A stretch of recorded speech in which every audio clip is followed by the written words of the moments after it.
Hello and welcome to my YouTube channel. तो आज हम एनालिटिक केमिस्ट्री में फ्लैट क्रोमेटोग्राफी के टाइप्स, पेपर क्रोमेटोग्राफी और थिन लेयर क्रोमेटोग्राफी को पढ़ रहे हैं। तो सबसे पहले पढ़ रहे हैं हम पेपर क्रोमेटोग्राफी को। इसमें पहले देखेंगे हम इसकी डेफिनेशन, उसके बाद इसका प्रिंसिपल, उसके बाद प्रोसीजर और उसके बाद लास्ट में हम इसके यूजेस को पढ़ेंगे। तो पेपर क्रोमेटोग्राफी एक प्रकार की प्लेनर क्रोमेटोग्राफी है, जहां क्रोमेटोग्राफी प्रोसीजर को एक स्पेशलाइज्ड पेपर पर रन किया जाता है। पेपर क्रोमेटोग्राफी सबसे पहले जर्मन वैज्ञानिक क्रिश्चियन फ्रेडरिक सोनबीन ने 1865 में पेश की थी। तो इसके बाद अब देखते हैं हम इसका प्रिंसिपल। तो प्रिंसिपल ऑफ पेपर क्रोमेटोग्राफी, यह विभाजन क्रोमेटोग्राफी के सिद्धांत पर आधारित है, जहां सब्सटेंस को लिक्विड फेज के बीच डिस्ट्रीब्यूट किया जाता है। इसमें फर्स्ट फेज़ वाटर होता है और दूसरा फेज़ इसमें मोबाइल फेज़ होता है जो कि पेपर पर चलता है। तो इसके बाद अब हम देखते हैं इसका प्रोसीजर।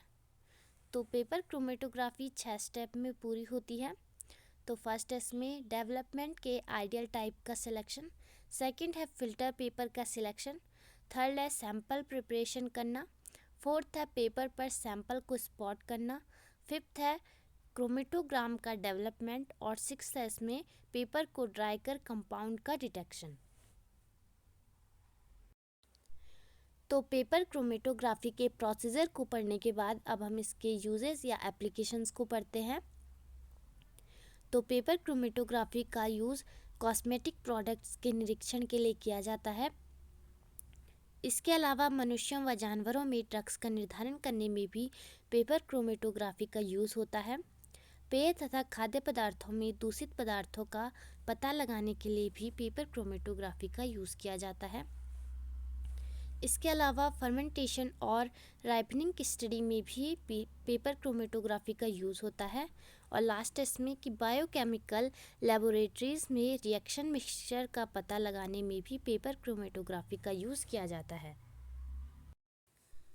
तो पेपर क्रोमेटोग्राफी को पढ़ने के बाद अब हम पढ़ते हैं टीएलसी यानी कि थिन लेयर क्रोमेटोग्राफी को। इसमें भी सबसे पहले हम इसकी डेफिनेशन को पढ़ेंगे, उसके बाद प्रिंसिपल, उसके बाद प्रोसीजर और लास्ट में इसके एप्लीकेशंस या यूजेस को पढ़ेंगे। तो टीएलसी भी एक प्रकार की फ्लैट क्रोमेटोग्राफी है, जिसका उपयोग नॉन वॉलेटाइल मिक्सचर को सेपरेट करने के लिए किया जाता है। यह प्रयोग एल्यूमिनियम फॉल, प्लास्टिक या ग्लास शीट पर किया जाता है जो एड्सॉर्बेंट मटेरियल से कोटेड होता है। टीएलसी की खोज एमस्वेट ने 1906 में की थी। इसके बाद आता है प्रिंसिपल ऑफ टीएलसी। तो यह भी विभाजन क्रोमेटोग्राफी के सिद्धांत पर आधारित है, जहां सेपरेशन दोनों फेजेस के लिए कंपाउंड्स की रिलेटिव एफिनिटी पर निर्भर करता है। इसके बाद आता है इसमें प्रोसीजर। तो टीएलसी 6 स्टेप में पूरी होती है। फर्स्ट होता है इसमें सैंपल प्रिपरेशन करना, दूसरा क्रोमेटोग्राफिक प्लेट का सिलेक्शन करना, थर्ड होता है मोबाइल फेज का सिलेक्शन करना, फोर्थ होता है प्लेट पर सैंपल के एप्लीकेशन, 5 होता है इसमें क्रोमेटोग्राफिक प्लेट को ड्राई कर डिटेक्शन करना और लास्ट होता है इसमें विजुअल एग्जामिनेशन करना। तो इसके बाद अब हम पढ़ते हैं इसके एप्लीकेशंस। तो यूजेस ऑफ टीएलसी। टीएलसी का यूज़ प्राकृतिक उत्पादों जैसे तेल, मोम की पहचान के लिए किया जाता है। टीएलसी का यूज़ बायोकेमिकल एनालिसिस में जैसे ब्लड, प्लाज्मा, सीरम आदि से मेटाबोलाइट्स को अलग करने में होता है। इनके अलावा विभिन्न प्रकार की दवाओं के गुणात्मक परीक्षण में भी टीएलसी का यूज़ किया जाता है। कॉस्मेटिक प्रोडक्ट्स के निरीक्षण में भी टीएलसी का यूज़ किया जाता है और इसके अलावा विभिन्न प्रकार के सैंपल्स में शुद्धता की जांच में टीएलसी का यूज़ किया जाता है।